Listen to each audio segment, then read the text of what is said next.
Hi friends, welcome to మన Bommarillu. Upcoming రివ్యూలోకి వెళ్ళిపోదాం. ప్రకాష్ అటు ఇటు తిరుగుతూ ఆలోచిస్తూ ఉంటాడు.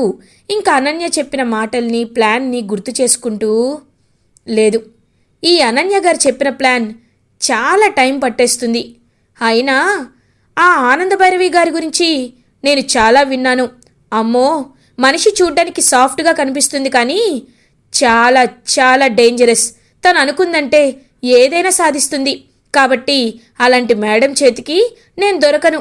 అసలు ఈ లహరితో నా పెళ్ళి అవుతుందో లేదోనే నాకు గ్యారంటీ లేదు. కాబట్టి ఈలోపు ఎంత కుదిరితే అంత దోచేసుకోవాలి.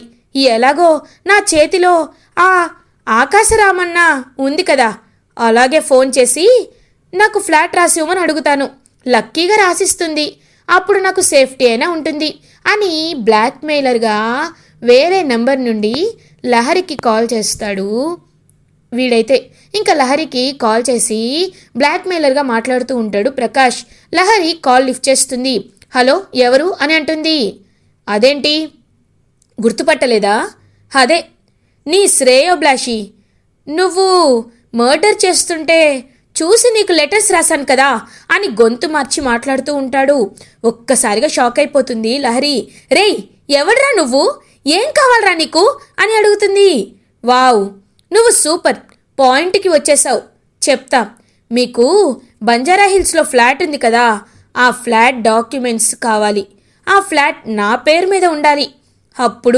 అప్పుడే నీ సంగతి ఎవ్వరికి చెప్పకుండా వదిలేస్తాను అని అంటాడు లహరితో ప్రకాష్. ఇంకా వెంటనే లహరి చాలా బాధపడుతూ ఏడుస్తూ ఉంటుంది. ఇంకా కాల్ కట్ చేసేసి, ఒక సమస్య పోయిందనుకుంటే ఇంకొక సమస్య నా తలకి చుట్టుకుంటుంది దేవుడా అని చాలా బాధపడుతూ అక్కడి నుండి ఇంకెవరో పిలిచారని చెప్పి వెళ్ళిపోతుంది. అప్పుడే కరెక్ట్గా ఆనంద భైరవి ఇంకా అలా అక్కడికి వస్తారు. ఏంటి, నేనంటే భయం లేదా? ఇలా ఫోన్ కట్ చేసిందేంటి అని చెప్పి మళ్ళీ ఫోన్ చేస్తాడు ప్రకాష్. ఇంకప్పుడే ఆనంద భైరవి అక్కడికి రావడంతో ఫోన్ చూస్తుంది. చూసి కాల్ లిఫ్ట్ చేస్తారు. ఏంటి, నేను చెప్పింది వినపడలేదా? నువ్వు నేను చెప్పినట్టు చేస్తేనే నీ బండారం బయటపడకుండా ఉంటుంది. డాక్యుమెంట్స్తో ఇవాళ సాయంత్రం 5 గంటలకి నేను చెప్పిన ఏరియాకి వచ్చేసేయ్, లేకపోతే లహరి పేపర్లో పడుతుంది అని చెప్పి కాల్ కట్ చేస్తాడు. ఒక్కసారిగా ఆనంద భైరవి షాక్ అయిపోతారు. ఇదేంటి, లహరికి ఎవరో బెదిరించడం ఏంటి? రాకపోతే పేపర్లో వేస్తారని వార్నింగ్ ఇవ్వడం ఏంటి? బ్లాక్మెయిల్ చేయడం ఏంటి? ఎవడు వీడు? ఎలా తెలుసుకోవాలి అని చెప్పి ఆలోచిస్తూ ఉంటారు. అప్పుడే కరెక్ట్గా లహరి అక్కడికి వచ్చి లహరి ఫోన్ని వాళ్ళ అమ్మ చేతిలో చూసి అమ్మా అని అంటుంది. ఏంటి లహరి, టెన్షన్ పడుతున్నావు అని అడుగుతారు. ఏం లేదమ్మా, ఏం లేదు అని చెప్పి ఫోన్ తీసుకొని అక్కడి నుండి వెళ్ళిపోతుంది లహరి. నో డౌట్ ఏదో జరుగుతుంది. నా కూతుర్ని ఎవడో వేధిస్తున్నాడు, అది ఎవరో తెలుసుకోవాలి అని ఆనంద భైరవి ఒక ప్లాన్ వేసుకుంటారు. ఇది ఇలా ఉండగా ఈవినింగ్ అవుతుంది. ప్రకాష్ తను చెప్పిన లొకేషన్లో ఎప్పుడెప్పుడు లహరి వస్తుందా అని వెయిట్ చేస్తూ ఉంటాడు. ఇప్పుడు నాతో ఎలాగో విషయం చెప్పింది కాబట్టి నా దగ్గరికి వస్తుంది. నేను ఆ డాక్యుమెంట్స్ ఇస్తానని తీసుకుంటాను. తర్వాత నా దగ్గరే ఉంచుకొని వాడితో ఇచ్చేసానని చెప్తాను. సూపర్ అని మనసులో అనుకుంటూ ఎప్పుడెప్పుడు లహరి వస్తుందా అని వెయిట్ చేస్తూ ఉంటాడు. కరెక్ట్గా కారు వస్తుంది. అమ్మయ్యా, ఈ తింగరిది వచ్చేసింది అని అలా చూస్తూ ఉంటే కారులో నుంచి ఆనంద భైరవి కిందకి వస్తారు. ఒక్కసారిగా మైండ్ బ్లాక్ అయిపోతుందనమాట ప్రకాష్కి. ఇదేంటి, దూడ వస్తుందనుకుంటే ఆదిపరాశక్తి వస్తుంది అని పారిపోవాలని ట్రై చేస్తాడు. ఆగరా అని చెప్పి ప్రకాష్ కాలర్ పట్టుకొని చెంప మీద 2 కొడతారనమాట ఆనంద భైరవి. ఎవడ్రా నువ్వు? నా కూతుర్ని ఎందుకు బెదిరిస్తున్నావు అని గట్టిగా అడుగుతారు ఆనంద భైరవి. ఒక్కసారిగా గజ గజ వణుకుతూ ఉంటాడు ప్రకాష్. ఏం అవసరం? నా కూతురుతో నీకేం అవసరం? ఎందుకు తన్ని వేధిస్తున్నావు? నువ్వు దాచిన నిజమేంటి? నా కూతురు భయపడుతున్న నిజమేంటి? చెప్తావా చెప్పవా అని గట్టిగా అడుగుతారు. మేడం, ఏంటి మీరు చెప్పేది? అంటే మీ కూతురు తప్పు చేసింది కాబట్టే అని అంటాడు. ఏంటి నా కూతురు తప్పు చేసిందా? నీకు ఇలా కాదురా ఇన్స్పెక్టర్ గారు అని అంటారు ఆనందభైరవి. ఇంకా ఇన్స్పెక్టర్ అక్కడికి వస్తారు. ఎవరితో అయితే ప్రకాష్ డీల్ కుదుర్చుకున్నాడో, లైక్ ఒకరోజు ఆనందభైరవి వాళ్ళ ఇంట్లో ప్రెస్ మీట్ కూడా పెడతారు కదా, ఆ ఇన్స్పెక్టర్ వస్తారు. ఆ ఇన్స్పెక్టర్ని చూసి ఒక్కసారిగా షాక్ అయిపోతాడు. ఇంకా అలా ప్రకాష్ అయితే, మేడం, వీడు నా దగ్గర నిజమంతా వాగేశాడు మేడం. వీడికి తెలియదు కదా నేనెప్పుడు మీ వైపు అంటే ధర్మం వైపు ఉంటానని. అందుకే నాతో డీల్ కుదుర్చుకోవాలనుకున్నాడు. నాకే లంచం ఇచ్చాడు ఈ రాస్కెల్ అని అంటారు ఇన్స్పెక్టర్. ఒక్కసారిగా ఇంకా ప్రకాష్ అయితే కుప్ప కూలిపోతాడు. చెప్పరా, నీ వెనకున్నది ఎవరు? మేడం, ఆ రోజు ఏం జరిగిందంటే, ఇదిగో లహరి అనే అమ్మాయిని ఎవడో కావాలని బెదిరించాడు. తన రూమ్కి రమ్మని చెప్పాడు. పాప మా అమ్మాయి వెళ్ళింది. ఈలోపు వాడి విషం బాటిల్ మార్చేసింది. ఇదిగో వీడే. మా ఎంక్వైరీలో అదే తేలింది. కాబట్టి ఆ బాటిల్లో ఉన్న విషాన్ని తాగి వాడు చచ్చిపోయాడు. అది ఆ అమ్మాయి మెదికి నెట్టేయాలనుకుంటున్నారు అని చెప్తారు. ఎవర్రా నీతో ఇదంతా చేయించింది? ఎవరో చెప్పరా అని చెప్పి గట్టిగా అడుగుతారు ఆనందభైరవి. ఇంకా గొంతుపై కాలు పెట్టి చెప్తావా చస్తావా అని గట్టిగా అడుగుతారు. చెప్తాను మేడం. అసలు నాకు ఇలాంటి ఆలోచన కల్పించిందే అనన్య గారు అని అంటాడు ప్రకాష్. ఒక్కసారిగా షాక్ అయిపోతుంది ఆనందభైరవి. ఏంటి హోదా అని అనుకుంటారు. నిజం మేడం, దేవుడి మీద ఒట్టేసి చెప్తున్నాను. అనన్య మేడమే ఇదంతా చేయమని చెప్పారు అని చెప్పి ఇంకా పరిగెత్తుకుంటూ అక్కడి నుండి వెళ్ళిపోతాడనమాట ప్రకాష్. ఇంకా వెంటనే, అయితే అనన్య నీ సంగతి చెప్తాను అని వెంటనే ఇంకా ఇంటికి బయలుదేరతారు ఆనందభైరవి. ఇది ఇలా ఉండగా అనన్య దర్శన్ దగ్గరికి వచ్చి, మరిది గారు, మీలో ఇంత మార్పు అని అంటుంది. వదిన గారు, ఎప్పుడైతే శరణ్య చాలా నీచమైన కేసులో చెయ్యని తప్పుకి బయటికి వెళ్ళిందో అప్పుడే తనపై నాకు అభిమానం, ప్రేమ పెరిగాయి. కాబట్టి నేను నా లైఫ్లో ఇంకా సమీర ఉండకూడదు అనుకుంటున్నాను. కేవలం శరణ్యకి మాత్రమే నా జీవితంలో, నా గుండెల్లో చోటు ఇవ్వాలి అనుకుంటున్నాను. పాపం మీకు తెలియక మళ్ళీ నాతో మాట్లాడడానికి వచ్చినట్టున్నారు. ఇక నేను సమీరని వదిలేయమని చెప్తాను. తనకి మంచి సంబంధంని చూడమని చెప్తాను అని అంటాడు దర్శన్. ఒక్కసారిగా అనన్య షాక్ అయిపోతుంది. అది కాదు మరిది గారు, మీరు పాపం చాలా ఏళ్ళగా అని అంటుంది. అనన్య అని గట్టిగా అరుస్తుంది ఆనందభైరవి. ఒక్కసారిగా ఆనందభైరవి నుంచి షాక్ అయిపోతుంది అనన్య. నీతో మాట్లాడాలి రా అని లోపలికి తీసుకువెళ్తుంది. ఇదేంటి, పేపర్ లీక్ అయిందా? ఇంత కోపంగా పిలుస్తున్నారు? ఏదైతే అదైంది, దేవుడా నన్ను కాపాడు స్వామి అని లోపలికి వెళ్తుంది. తలుపు వేయి అని అంటారు. డోర్ లాక్ చేసేస్తుంది. ఇంకా వెంటనే ఒక పెద్ద కొరడా తీసుకుంటారు ఆనందభైరవి. ఒక్కసారిగా మైండ్ బ్లాక్ అయిపోతుంది అనన్యకి. ఏం చేస్తున్నారు మీరు అని అడుగుతారు. హేయ్, నా కొడుకు జీవితాన్ని నాశనం చేయాలనుకున్నావు, నా కూతురు జీవితాన్ని కూడా నాశనం చేయాలనుకుంటావో రాక్షసి అని చెప్పి ఇంకా కొరడా తప్పాడేలని ఒక్కటి కొడుతుంది. ఏం మాట్లాడుతున్నారు మీరు? నేనెందుకు లహరి జీవితం నాశనం చేయాలనుకుంటాను అని అంటుంది అనన్య. నువ్వే నా దగ్గర సాక్ష్యం ఉంది. లెటర్లు రాసి బెదిరించి నా కూతుర్ని కావాలనే రోజు 30 తిప్పలు పెడుతున్నావని నాకు అర్థమైంది. తెలుసుకున్నాను. నాకంతా ప్రకాషే చెప్పాడు. మనిషికొక మాట, గొడ్డుకొక దెబ్బ అంటారు. కానీ నీలాంటి గొడ్డులాంటి రాక్షసికి ఎన్ని దెబ్బలు కొట్టినా తక్కువే. అందుకే చావు అని చెప్పి బాగా కొడుతూ ఉంటారు. ఇంకా అనన్య కొట్టించుకుంటూ నన్ను వదిలేయండి అని చెప్పి ఏడుస్తూ ఉంటుంది. చూడు, ఇన్ని చేస్తున్నా నువ్వు ఇంత చెత్త దానివైనా నిన్ను ఎందుకు తెలుసా వదిలిపెడుతున్నాను? మా అక్క, బావగారు, ముఖ్యంగా రోహిత్ మోహన్ చూసి. రోహిత్ చాలా మంచివాడు. ఒకప్పుడు వాడు ఎలా ఉన్నా ఇప్పుడు మారిపోయాడు. అలాంటి వాడికి నీలాంటి ఒక నీచమైన బుద్ధున్న భార్య దొరికింది అని తెలిస్తే వాడు తట్టుకోలేడు. అందుకే ఆగిపోతున్నాను.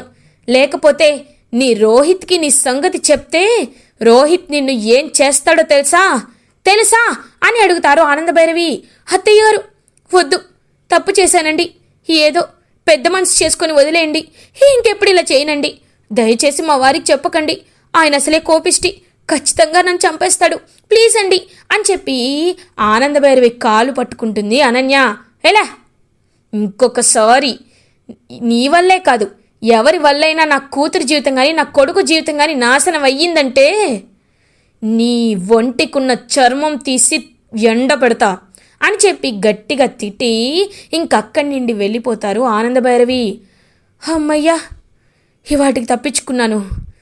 ఆనందభైరవి, నన్ను కొడతావా? చెప్తా, నీ సంగతి చెప్తా అని మనసులో అనుకుంటుంది అనన్య. ఇది ఇలా ఉండగా నెక్స్ట్ డే మార్నింగ్ అవుతుంది. ఆనందభైరవి హాల్లోకి వస్తారు.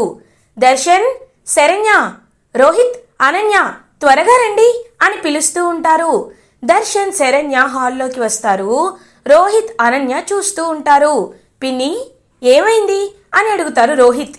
మిమ్మల్ని నేను బయటికి తీసుకువెళ్ళాలి అనుకుంటున్నాను, రండి వెళ్దాం అని ఆనందభైరవి కారులో ఇంకా దర్శన్, శరణ్య, రోహిత్, అనన్యని తీసుకువెళ్తూ ఉంటుంది. ఇదేంటి, ఈ అత్తయ్య గారు మళ్ళీ ఏదైనా ప్లాన్ వేశారా అని ఆలోచిస్తూ ఉంటుంది అనన్య. అమ్మా, ఎక్కడికి వెళ్తున్నాం అని అడుగుతారు దర్శన్. సర్ప్రైజ్ నాన్న, వెళ్ళిన తర్వాత తెలుస్తుంది అని కరెక్ట్గా కార్ని సమీరా ఇంటి ముందు ఆపుతారు ఆనందభైరవి. ఒక్కసారిగా అనన్య షాక్ అయిపోతుంది. నిన్న నాకు ట్రీట్మెంట్ ఇచ్చారు, ఇవాళ ఈ సమీరకి ఇస్తారా ఏంటి అని టెన్షన్ పడుతూ ఉంటుంది అనన్య. ఇంకా అలా సమీరా వాళ్ళ ఇంటి లోపలికి వెళ్తారు ఆనందభైరవి ఫ్యామిలీ. అమ్మా, శరణ్య, అనన్య ఇద్దరూ వెళ్ళి సమీరని రెడీ చేయండి అని అంటారు. సమీరకు కూడా ఏమీ అర్థం కాదు, ఒక్కసారిగా షాక్ అయిపోతుంది. ఎందుకు అత్తయ్య గారు అని అడుగుతుంది అనన్య. ప్రశ్నలు వేయడం ఆపి నేను చెప్పింది చెయ్యి, లేకపోతే అని అంటారు ఆనందభైరవి. తెలుసు అత్తయ్య గారు. శరణ్య రా, సమీరని రెడీ చేద్దాం అని చెప్పి సమీరని రెడీ చేస్తూ ఉంటారు. ఇదంతా చూస్తున్న దర్శన్ అండ్ రోహిత్కి ఏమీ అర్థం కాదు. నాన్న, ఇంకొక 5 minutes వెయిట్ చేయండి అని అంటారు ఆనందభైరవి. అప్పుడే కారులో పెళ్లి కొడుకు వాళ్ళ ఫ్యామిలీ వస్తారు. అంటే సమీరకి పెళ్లి చూపులు జరుగుతున్నాయన్నమాట. ఇంకలా పెళ్లి కొడుకు వాళ్ళ ఫ్యామిలీ కారులో వచ్చి ఇంకా రిసీవ్ చేసుకుంటూ ఉంటారనమాట ఆనందభైరవి వాళ్ళని. రండి కూర్చోండి అని చెప్పి అందరినీ కూర్చోబెడుతూ ఉంటారు. దర్శన్ చాలా హ్యాపీగా ఫీల్ అవుతారు. ఇంకా దర్శన్ ఆనందభైరవిని పక్కకు తీసుకువెళ్ళి, అమ్మా, అంటే సమీరకి అని అంటారు. అవును నాన్న, సమీరకి పెళ్లి చూపులు ఏర్పాటు చేశాను. చూడు, తెలుసో తెలియకో తను నీ జీవితంలోకి ప్రేమ అనే పేరుతో వచ్చింది, కానీ దేవుడు నీకు శరణ్యకి పెళ్ళయ్యేలా చేశాడు. ఇంకా ఇంకా సమీర నిన్నే తలుచుకుంటూ తను బాధపెడుతూ నువ్వు తన కోసం ప్రేమలో ఉన్నాననే గిల్టీ తీసి పక్కన పెట్టేయాలి. నీకు శరణ్య మధ్య ఇంకా ఎవ్వరు ఉండకూడదు.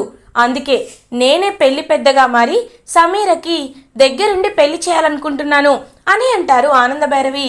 అమ్మా, నిజంగా నువ్వు చాలా మంచి డెసిషన్ తీసుకున్నావమ్మా. సమీర గురించి గిల్ట్ నా మనసులో ఉండేది, ఇప్పుడు అది కూడా పోయింది. సమీరకి ఒక మంచి లైఫ్ దొరుకుతుందంటే నాకు అదే చాలు అని చెప్పి హ్యాపీగా ఫీల్ అయ్యి లోపలికి వస్తాడు దర్శన్. ఇంకలా పెళ్లి కూతుర్లా రెడీ చేసి బయటికి తీసుకువస్తారు శరణ్య, అనన్య, సమీరని. ఇంకా సమీర ఒక్కసారిగా ఎదురుగా ఉన్న పెళ్లి కొడుకుని చూసి షాక్ అయిపోతుంది. ఇంకా పెళ్లి కొడుకు సమీరని చూస్తూ ఉంటారు. మేడం, నేను మీ ఆఫీస్లో మేనేజర్గా పనిచేస్తున్నాను. మీరు నన్ను చాలా ఆత్మీయుడిగా చూసుకున్నారు, అలాంటిది ఇప్పుడు నా పెళ్ళి కూడా మీరే చేస్తున్నారంటే అని అంటారు. చూడు, నువ్వు చాలా మంచివాడివి, నీ గురించి నాకు బాగా తెలుసు. సమీర కూడా చాలా మంచి అమ్మాయి, చదువుకున్న అమ్మాయి, తెలివైన అమ్మాయి. తను నీకు అన్ని విధాలుగా కరెక్ట్గా ఉంటుంది. అది మాత్రమే కాదు, కట్న కానుకల విషయం కానీ పెళ్లి జరిపించడం విషయం కానీ అన్నీ నేనే దగ్గరుండి చూసుకుంటాను. నీకు ఎంత కావాలంటే అంత కట్నం ఇస్తాను, హ్యాపీగా గ్రాండ్గా పెళ్లి కూడా జరిపిస్తాను అని అంటారు. ఇంకా పెళ్లి కొడుకు వాళ్ళ అమ్మ నాన్న, అమ్మ ఆనందభైరవి గారు, మీ మాటే ఒక శాసనం. మీరు ఇంతలా చెప్తున్నారు అంటే ఈ అమ్మాయి నిజంగా చాలా మంచి అమ్మాయి అయి ఉంటుంది. ఈ పెళ్లికి ఒప్పుకోవడానికి మాకు ఎలాంటి అభ్యంతరం లేదు అని చెప్పి ఇంకా చెప్తారనమాట పెళ్లి కొడుకు వాళ్ళ ఫ్యామిలీ. కానీ నాకు ఇష్టం లేదు అని ఇంకా గట్టిగా చెప్తుంది సమీరా. ఒక్కసారిగా అందరు షాక్ అయిపోతారు.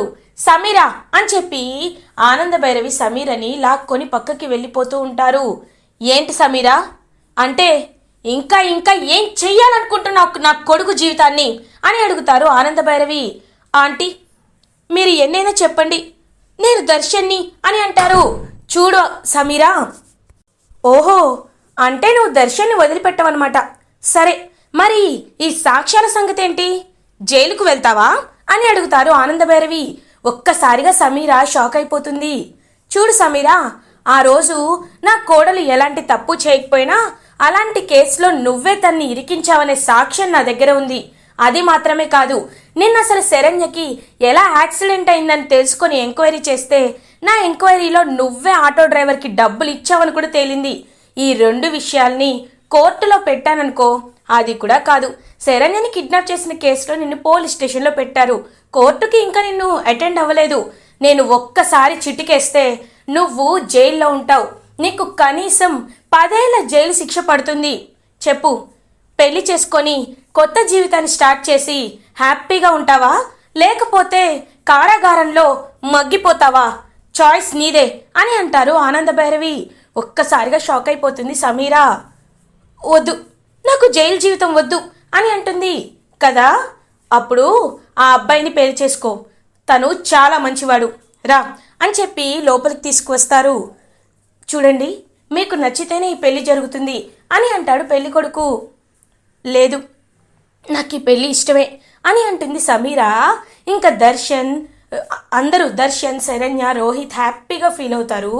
అనన్య మాత్రం ఒక్కసారిగా మైండ్ బ్లాక్ అయిపోతుంది. ఇలా ఎపిసోడ్ ఎండ్ అవుతుంది. ఫర్దర్ ఎపిసోడ్ రివ్యూస్ ముందుగా మీకు కావాలి అనుకుంటే మా ఛానల్ని సబ్స్క్రైబ్ చేసుకోండి. Thanks for watching.